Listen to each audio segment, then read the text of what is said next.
saya Demi Syarani, saya dari kelas 2 Ilmu Komunikasi dengan nomor induk mahasiswa 2010335 yang terhormat kepada Bapak Faisal Tommy selaku dosen pengampu mata kuliah Filsafat Komunikasi. Video ini dibuat untuk memenuhi tugas UAS Filsafat Komunikasi. Check this out! Jessica dan Mirna adalah sahabat dekat karena mereka satu sekolah waktu di Australia. Kemudian setelah 4 tahun, teman-temannya selain Jessica memutuskan kembali ke Indonesia, terutama Mirna karena Mirna akan segera melakukan pernikahan dengan pacarnya yang bernama Arif. Pada tanggal 6 Januari 2016, Indonesia digegerkan oleh kasus yang gak biasa. Karena kasus ini dianggap sebagai pembunuhan berencana. Mirna pada saat itu berusia 27 tahun dan menghembuskan napas terakhirnya ketika dalam perjalanan ke rumah sakit. Hari itu Jessica mengajak teman-temannya untuk melakukan reunian di Cafe Olivier. Namun hanya 3 orang yang bisa datang karena Vera ini absen. Pada hari itu Jessica sampai duluan di Cafe Olivier sebelum jam 4 sore. Jessica kemudian berinisiatif memesan 2 koktail dan juga 1 kopi Vietnam. Tak lama setelah itu, Mirna pun datang bersama Hani.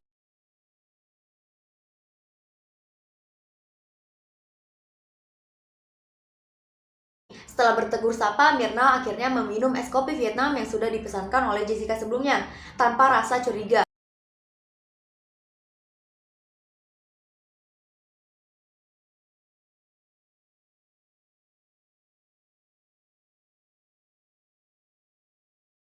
Tapi tak lama setelah itu, Mirna kejang-kejang, tidak sadarkan diri, lalu mulut Mirna mengeluarkan buih.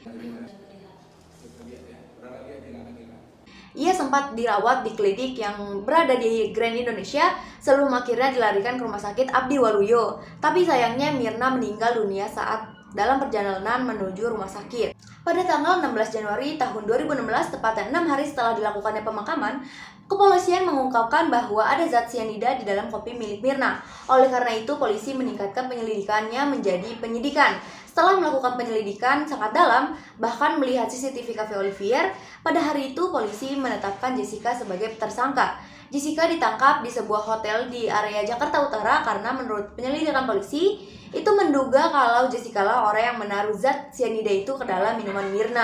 Kemudian pihak Jessica mengajukan pra-peradilan pada tanggal 16 Februari tahun 2016, namun pengadilan negeri pun menolak pada tanggal 1 Maret pada tahun 2016 karena dianggap salah alamat.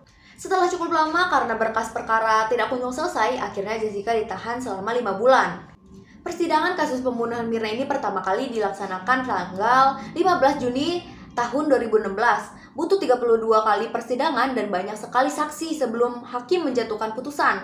Pada 27 Oktober 2016, Jessica akhirnya dinyatakan bersalah dan dituduh melakukan pembunuhan berencana atas Mirna dan motifnya adalah karena sakit hati perihal asmara. Jessica akhirnya dituntut selama 20 tahun penjara atau sesuai dengan tuntutan yang diajukan jaksa penuntut umum. Oke, sekarang kita masuk ke dalam pro yang ada dalam kasus pembunuhan Mirna yang beredar dalam masyarakat.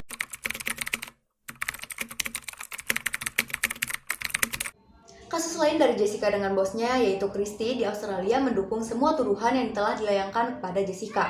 Christy pernah mengaku diancam oleh Jessica, yaitu "You must die and your mom must die."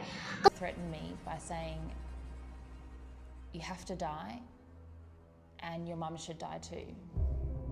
Ketika si bosnya ini tidak mau membantu dia, Jessica juga pernah bilang pada Christy bahwa jika aku ingin membunuh seseorang, aku tahu pasti caranya. Aku bisa mendapatkan pistol dan aku tahu dosis yang tepat. If I wanted to kill someone, I'd know exactly the right dose. Pro yang kedua adalah pada saat Mirna sedang tidak sadarkan diri, Jessica terlihat bangun dari kursinya dan berdiri di seberang meja sambil memperhatikan Mirna dan Hani serta 4 pelayan Cafe Olivier yang datang ke meja mereka untuk membantu. Jessica terlihat menggaruk tangannya. Bersumber dari klikdokter.com, beberapa efek yang ditimbulkan saat cyanida mengenai kulit secara langsung adalah misalnya kulit akan gatal dan kemerahan. Pro yang ketiga adalah banyak yang percaya bahwa Jessica iri dengan hidup Mirna karena Mirna jauh lebih sukses dari dirinya. Jealous of Mirna. She's jealous of Mirna, because maybe Mirna have a good life. Sekarang kita masuk ke dalam kontra yang ada dalam kasus pembunuhan Mirna ini dan beredar dalam masyarakat. Yang pertama adalah banyak yang percaya bahwa yang membunuh Mirna adalah ayahnya sendiri. Ayah Mirna dikatakan mengasuransikan kedua putrinya dengan asuransi jiwa di luar negeri yang sangat mahal. Yang kalau Mirna meninggal, asuransi jiwa senilai 65 miliar akan cair. Tapi banyak juga yang percaya, masa tega sih seorang bapak membunuh anaknya sendiri cuma buat uang? Eits, jangan salah. Karena sangat banyak kasus orang tua bunuh anaknya, juga anak bunuh orang tuanya.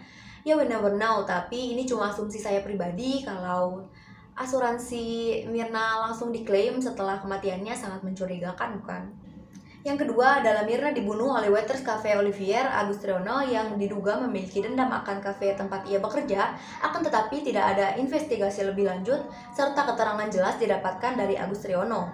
Yang ketiga adalah Arif, suami Mirna. Ketika sedang mengevakuasi Mirna ke rumah sakit, Arif yang merupakan suami Mirna bersikeras mengantarnya menggunakan mobil pribadi miliknya dibandingkan menggunakan ambulans, yang mana tindakan tersebut beresiko menghalangi Mirna segera mendapatkan penanganan medis karena resiko macet di jalan. Banyak yang berpendapat bahwa Arif terlihat sangat cool untuk orang yang baru saja kehilangan istrinya yang baru menikah selama 5 bulan saat itu. Persahabatan yang lebih dari sekedar sahabat.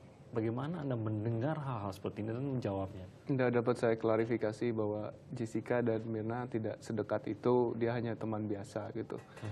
Kalau dengan Hani dan Vera itu mereka sangat dekat. Bisa dilihat juga kalau dengan pertemanan mereka ya, kalau Hani dan Vera kan sering bertemu gitu, kayak sampai-sampai kan Vera dan Hani kan diundang ke wedding kita gitu, sedangkan Jessica tidak. Jessica mengatakan dia sering curhat dengan Mirna. Anda tahu ini? Dan Mirna sering curhat dengan Jessica juga? Curhat tidak. Jadi Mirna dan Jessica jarang curhatan bareng. Cuman cuman ya itu teman biasa aja, nggak begitu deket. Dan Jessica sendiri mengaku Mirna sering curhat kepada Jessica tentang Anda malah. Anda mendengar hal itu juga? Saya mendengar mungkin waktu kesaksian dia di sana ya, waktu penyangkalannya ya. Ya saya tidak tahu, mungkin dia yang lebih tahu. Terdengar aneh tidak untuk Anda? Maksud saya begini, Anda tahu keakraban antara dua orang ini begitu?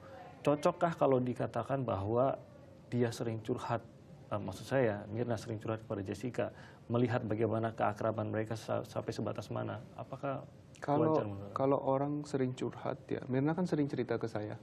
Kalau yang sering curhat itu pasti dia kasih tahu saya gitu, kayak si ini lagi kayak gini misalnya. Si Hani lagi ini. Tapi tidak ada investigasi lebih lanjut tentang keterlibatan Arif. But anyone can be suspect, right? Yang keempat adalah resolusi CCTV yang berubah dalam momen penting. Seperti pada saat Jessica menuangkan racun, bahkan Sajidin yang merupakan pekerja kafe yang sudah mentransfer data dari DVR ke flash disk tidak pernah dipanggil ke pengadilan. Hal ini seharusnya dilakukan oleh kepolisian karena Sajidin adalah saksi yang penting dalam kasus ini. Jadi sebenarnya kita tidak pernah tahu siapa yang memutuskan data itu untuk ditransfer atau bagaimana keputusan tersebut diambil. Yang kelima adalah psikiater forensik yang memimpin tim untuk memeriksa Jessica selama hampir seminggu di salah satu rumah sakit terbaik di Indonesia, mengaku tidak menemukan jejak kebencian apapun dari Jessica terhadap Mirna maupun gangguan jiwa lainnya seperti bipolar, DID, psikopat, dan lain-lain yang dituduhkan padanya. Hal ini berbeda dengan Rati, psikolog klinis yang mewawancarai Jessica selama beberapa jam saja, yang mengatakan kalau Jessica dalam keadaan waras dan sadar namun mengidap amorous narcissistic disorder. Kemudian dalam laporannya Rati mengatakan Jessica didiagnosis dengan gangguan kepribadian borderline dan narsistik. Orang-orang merasa jawaban Rati tidak konsisten. Oke, itulah tadi presentasi tentang pro dan kontra yang ada dalam kasus pembunuhan Wayan Mirna Sholihin. Semoga apa yang tadi saya sampaikan dapat menjadi informasi baru bagi teman-teman semua yang menonton. Maaf apabila ada kesalahan kata. Wabillahi taufiq wal hidayah. Wassalamualaikum warahmatullahi wabarakatuh. Bye.